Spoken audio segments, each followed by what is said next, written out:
Olá, meus queridos alunos do nono ano! Estamos de volta aqui com mais uma aula, certo? E sempre lembrando vocês que estamos dando sequência no nosso conteúdo do livro, tá? Agora vamos dar início no próximo capítulo, dando sequência no nosso conteúdo. A gente vai ver hoje sobre o teatro. O que eu vou mostrar para vocês aqui no slide? Eu vou mostrar a origem do teatro. Quando que ele surgiu, a origem em termos de local, época, os motivos das peças teatrais, tanto na sua origem, vamos dizer, grega, como aqui no Brasil também.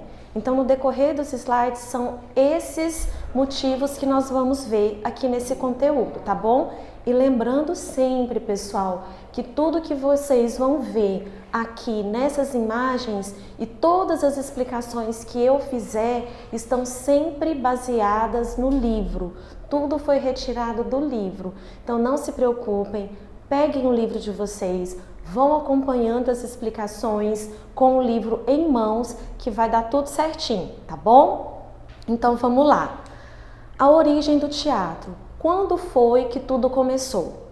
Bom, o teatro ele tem a origem grega em Atenas, por volta de 550 a.C. Nesse período, todas as peças teatrais giravam em torno de rituais, celebrações, sempre agradando a deuses. Lembrando que na antiguidade, tanto as civilizações egípcias, greco-romanas, sempre eram adorando aos deuses. Tudo que eles faziam eram em adoração aos deuses. Era uma religião politeísta, acreditavam em vários deuses e normalmente esses deuses, eles possuíam poderes relacionados à natureza. Por que isso? Porque na época eles não possuíam explicações científicas para fenômenos da natureza, então atribuíam determinados poderes aos deuses. O fato é que, dentro da história do teatro, havia um deus que era mais celebrado, que era o deus Dionísio. Esse deus Dionísio, ele era relacionado a festas, a uva, a colheita da uva, a fertilidade. Então ele era sempre associado a um deus alegre, a um deus festeiro. Então os gregos utilizavam de sua imagem não só para fazer peças teatrais, mas também as suas pinturas em vasos, nas paredes, enfim. Deus Dionísio foi uma grande representação grega nas artes. Vamos continuar a ver aqui.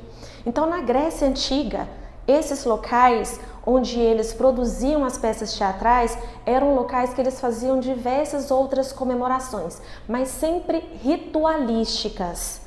A origem de tudo, das artes, ela vem com essa história de rituais. Se nós pararmos para estudar a pré-história, nós vamos ver que a dança surgiu de fatos ritualísticos, uma crença, uma fé muito grande que esses povos tinham no poder de que uma manifestação artística, dança, música, pintura, aquilo influenciaria na sua realidade, aquilo tinha grandes chances de acontecer.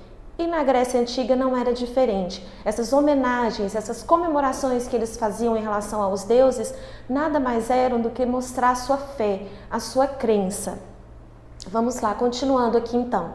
Vamos falar um pouco em termos da estrutura do teatro, tá? A estrutura era em forma de cone.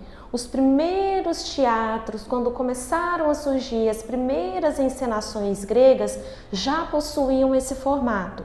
Normalmente eram locais que eles escolhiam para fazer, eram perto de encostas. Por quê? Porque também haviam as lutas, que também eram apresentadas nos mesmos lugares onde haviam as encenações de peças teatrais. Então a acústica desse lugar, dessa forma, desse formato não foi à toa. Tudo que eles fizeram tinha um motivo para poder ser feito dessa forma. O fato de ser perto das encostas, porque eram mais fáceis para poder construir locais onde os animais iriam ficar escondidos. Leões, por exemplo, nas batalhas em que eles faziam, entre homens, gladiadores, entre animais, enfim. E ao se tratar das peças teatrais, o formato sempre foi esse. Aqui embaixo nesse círculo aqui embaixo, é chamado de arena. Arena, o local onde aconteciam tanto as lutas como as apresentações teatrais. E aqui, nesse formato de cone, a arquibancada, onde as pessoas, o povo, o público ficava sentado para poder assistir às apresentações. Já nesse outro lado aqui em frente, eram construídos espécies de camarote, onde a parte nobre da sociedade ficava. Então aqui, o formato do cone propiciava o que? A propagação do som. Então lembra que na época não tinha nenhuma tecnologia em relação a som, em relação à iluminação, não. Absolutamente era o ator, a peça principal do teatro que fazia sua encenação. Então assim, independente do local onde a pessoa estivesse sentada nessa arquibancada, a acústica não seria prejudicada. Por quê? Porque o próprio formato do cone, a arena sendo localizada mais embaixo, só isso já favorecia a propagação do som, além de outros artefatos que os atores utilizavam para poder facilitar com que o som fosse propagado de uma maneira melhor, que nós vamos ver logo aqui na frente. Continuando a falar a respeito do formato do teatro, é importante colocar para vocês em relação aos estádios de futebol dos dias de hoje.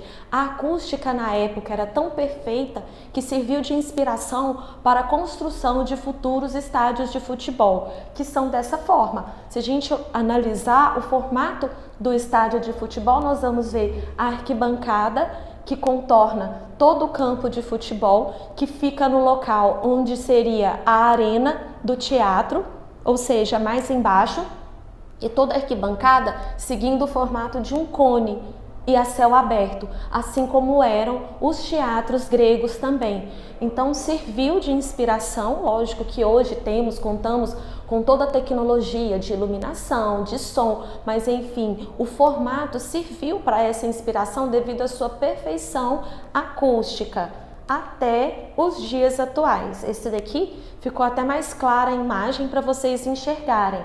Aqui a arquibancada, normalmente em forma de C, em formato de cone, e o campo onde seria a arena. Vamos lá. Aqui, vale lembrar também que o termo teatro vem de teatron, do grego, que significa local onde se vê ou um local para olhar.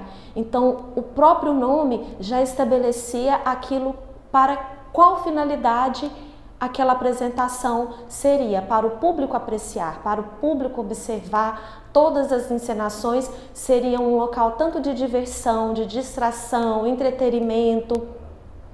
Então, para os gregos, ir ao teatro representava um grande acontecimento que aos poucos foi tomando conta de toda a vida social.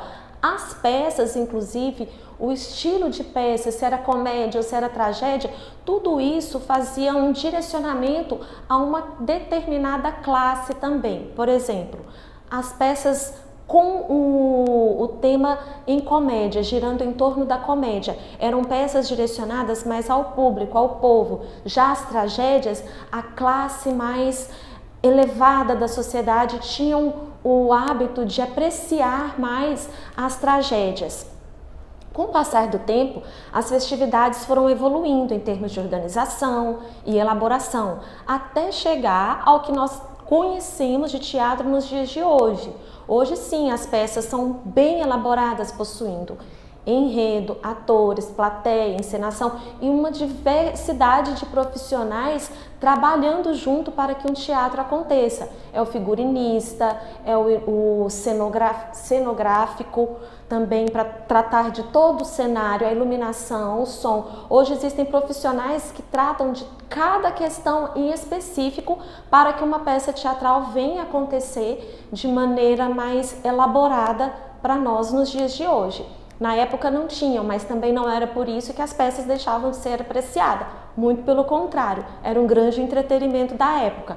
Aqui temos o Coliseu, que é um anfiteatro romano, que se localiza hoje, até os dias de hoje, como uma das 7 maravilhas do mundo moderno, se localiza em Roma, e é preservado, as suas formas, todo com a intenção de manter para nós o conhecimento nos nossos dias de hoje da forma como ele foi construído lá na antiguidade.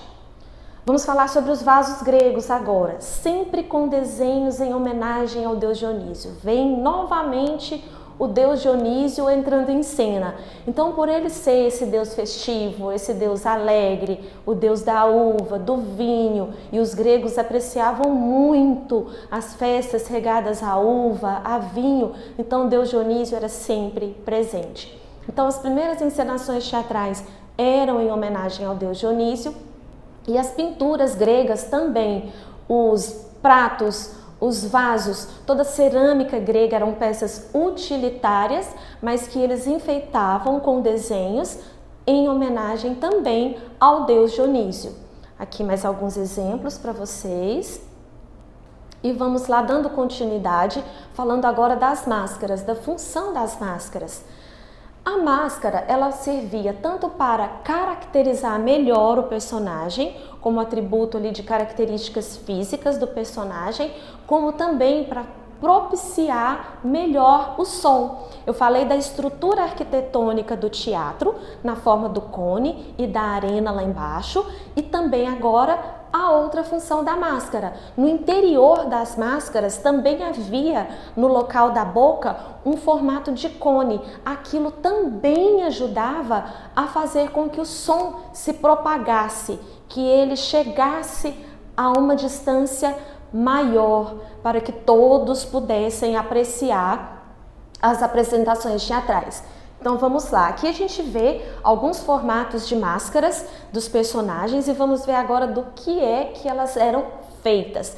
As máscaras gregas, então, são os símbolos máximos do teatro da Grécia Antiga. Até hoje é um grande símbolo do teatro. Sempre que nós vamos representar o teatro, sempre tem duas máscaras, uma representando a alegria e a outra representando a tristeza. É como se especificasse a alegria da comédia e a tristeza da tragédia, que foram as duas principais formas teatrais que surgiu na origem do teatro.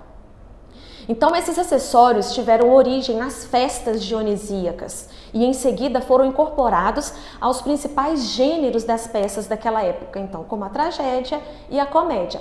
Do que elas eram feitas? Elas eram confeccionadas de materiais como folhas, madeira, argila, couro. Algumas eram pesadas, outras não. Mas elas eram feitas de modo que toda a face do ator ficasse coberta com o buraco dos olhos e um buraco para a boca. Então, é esse detalhe que havia no interior das máscaras, como eu expliquei, vem falando nesse slide também, que propagava a voz para facilitar a acústica para o público assistindo. Aqui vem um exemplo de uma encenação de uma peça grega.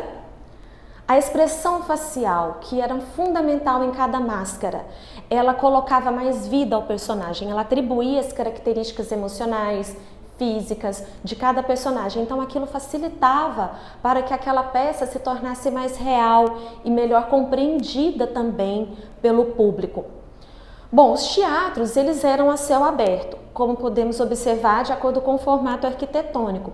O público ficava longe do palco e por isso a necessidade também de estar evidenciando as características do personagem, além da caixa que ampliava, que servia como megafone que ficava no interior das máscaras. Falando agora em relação aos gêneros teatrais, dois gêneros eram predominante: a comédia, que tratavam de cenas corriqueiras do dia a dia, do cotidiano, tanto do povo como dos imperadores, do palácio, e as tragédias gregas. As tragédias, elas foram um gênero teatral ou dramático mais encenado durante a Grécia Antiga. É considerada o gênero teatral mais antigo, dos quais se destacaram grandes dramaturgos gregos. Agora, temos que deixar claro para vocês que a tragédia não se tratavam de derrotas por personagens que trapaceavam, não. A tragédia, ela possuía um fim trágico, um fim triste, mas O personagem sempre era tido como um grande herói durante a peça. Ele sempre lutava por sua causa de maneira justa, de maneira digna. Infelizmente, acontecia alguma situação pela qual era incontrolada por ele e ele vinha sofrer alguma catástrofe e acabava morrendo no final. Mas enfim, ele sempre lutou de maneira digna até o final. Aqui algumas encenações, algumas imagens da tragédia grega. O que caracteriza então? Em termos de palavras agora, o que é uma tragédia grega? É uma forma de drama que se caracteriza pela seriedade e dignidade, pondo frequentemente em causa deuses, destino ou a sociedade. A Paixão de Cristo, que é constantemente encenada até os dias de hoje, é uma tradição de uma peça católica, ela é um grande exemplo de uma tragédia grega, que nós temos agora também em todo final de ano, a Paixão de Cristo sendo encenada em Jerusalém, que é um teatro também a céu aberto. Do que se trata a peça? Conta a vida de Jesus Cristo, que é considerado um grande herói, um verdadeiro herói, que luta por sua causa até o final. Infelizmente, ele chega a morrer daquela forma. O teatro brasileiro. Como foi que o teatro brasileiro chegou até nós aqui? Em primeiro lugar, ele veio com os jesuítas. Ele teve a tarefa de cristianização indígena. Todos os índios que se encontravam aqui no Brasil, eles foram catequizados de maneira lúdica, uma vez que eles não falavam a mesma língua, eles tinham a própria língua e os portugueses a deles. Então, a maneira que os jesuítas, os padres, encontraram de catequizar os índios foi através da música, das apresentações teatrais. Assim, com mais facilidade, os índios se entreteram nas peças e puderam fazer parte da catequização do catolicismo. Então é dessa forma. E aqui temos várias ilustrações de época, várias pinturas que artistas fizeram para poder estarem retratando o dia a dia de como eram a vida naquela época. E hoje nós temos conhecimento através da pintura, como já vimos em outros momentos durante nossas aulas. Bom, pessoal, então é isso. O conteúdo de hoje foi sobre o teatro e nós vimos aqui sobre a origem do teatro, principalmente o teatro grego, onde tudo começou, e um pouco também aqui do teatro no Brasil. Um beijo bem grande para vocês. Até nossa próxima aula!